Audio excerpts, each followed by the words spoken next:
Hi there, today I'm going to take a little look into the apiary. Now, you haven't heard from me for such a long time, but do you know what? The bees have all been fine. I haven't been at my full strength, so that's why I haven't been doing a video, but also I've been keen to make sure that the bees were left to their own devices. The apiary is looking great. I've taken the opportunity to do some more planting, and these nasturtiums are a real joy, aren't they? But anyway, I'm sure you're going to be looking forward to hearing a little bit about what's happened with my colonies. So for those of you who are new subscribers, and thank you so much for joining, it's a real pleasure. This is one of my Layens hives. It's the second one. I did a split of my original Layens colony back in May, and half of them, which appeared to carry the queen just by the noise that they made, came over to here, and they seem to have really thrived. Now, here in South Wales, it's a bit of a cool day today, a little bit of sun, but as you can see, well, probably just we've got some foragers going in and out, and basically they got off to a very good start, and they have loads of brood going on within there. So it doesn't look very exciting at the minute, mainly because, as I said, it's not great weather this morning, but we'll go in a bit. And there's plenty of pollen been going in today.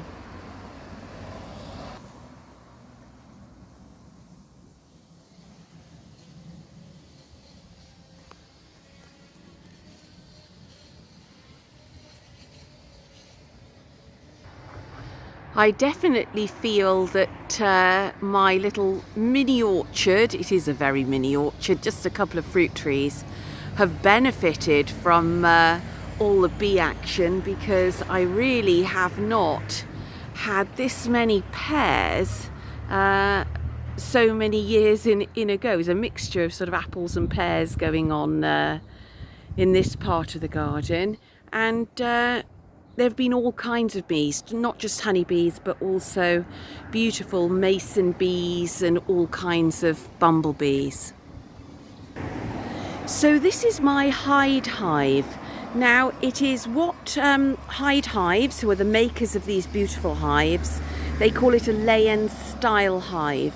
So basically it has the deep frames. This big black top, by the way, is something I've put over the top. It's not what they provide, but I'm with all this horrible Welsh wet weather that we've had, I'm just doubly concerned to make sure that these hives don't get drenched. I may be being overcautious, but it's what I prefer to do. Now, it's gone a little bit quieter, but as I say, the weather isn't brilliant.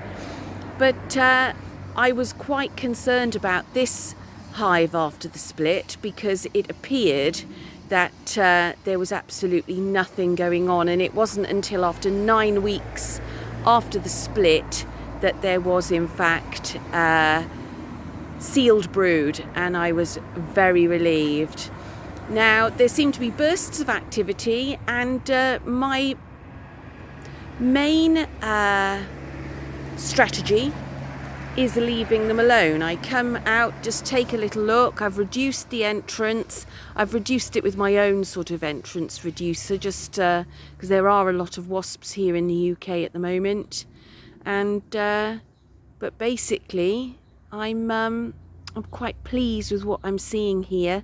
The hive smells lovely, and I'm going to probably take a look in another month or two, but really I'm following the Dr. Leo and Layens approach, that quite often it's just best to leave the bees totally to it, to give them the very best chance. I'm not sure that me going in and out all the time is going to do them the best favours, because what is generally promoted is the less interference, the better.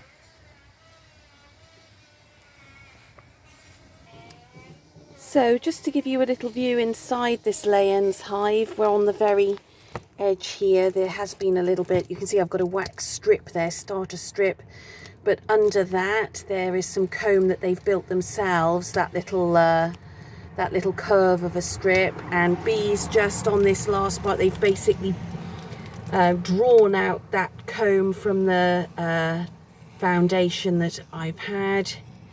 And although it's a difficult angle, you can see the full extent of this beautiful frame.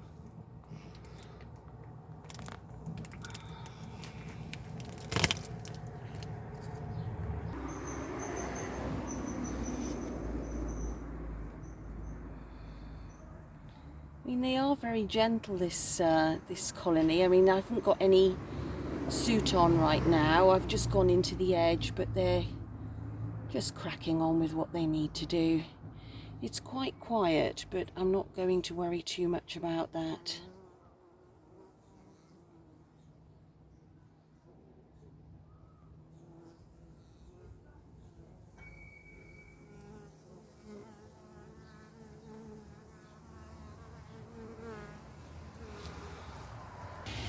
In my garden at the moment, the lavender has just gone over, so what I would regard as one of the best foraging opportunities has sort of just passed us by, but there's something lovely I want to show you.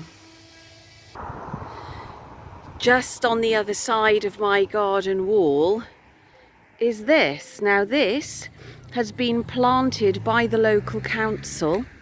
If you remember me mentioning in the last few videos, this Monmouth is the world's first bee town, and you can see it is absolutely alive with bee action, this patch, and this has been planted by the council. So say we've got some amazing bumblebees, honeybees. I think it's you have borage and comfrey, all kinds of poppies, and it's really impressive and very attractive. So there's probably a couple of my girls, I reckon. I think this is where they are coming to forage at the moment, and it's really amazing. I like to come and see what they're actually feeding on, which particular flowers, but isn't that just the most glorious thing?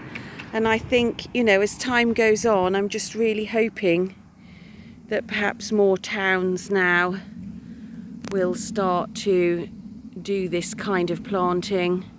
There's a lot of it here in Monmouthshire, and it's becoming very much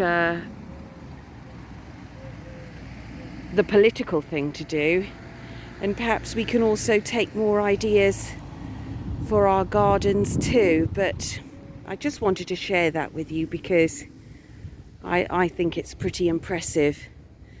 So yes, loads more honeybees and bumblebees.